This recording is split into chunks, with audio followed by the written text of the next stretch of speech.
Hello everyone, this is me, Lady Mary Ponte, and this is how I spent my Valentine's Day. Early in the morning ay pumunta ako sa tabing dagat upang makalanghap ng sariwa at preskong hangin.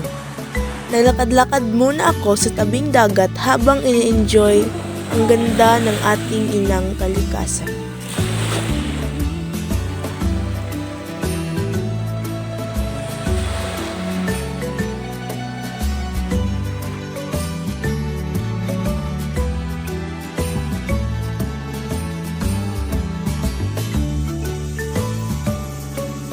Makalipas ang ilang sandali ay gumayak agad ako at pumunta sa aming paaralan upang masaksihan ang pagdaraos ng King and Queen of Hearts 2024.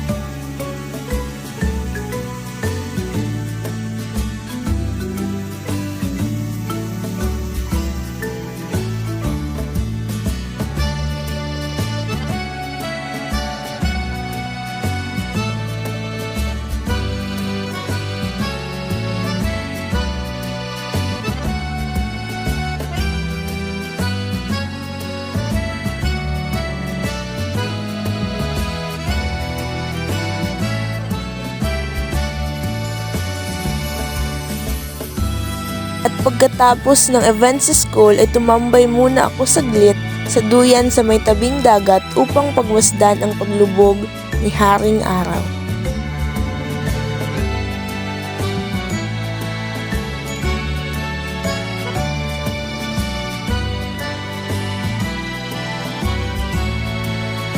At ito lang ang aking mga ginawa ngayong Valentine's Day. Salamat sa panonood!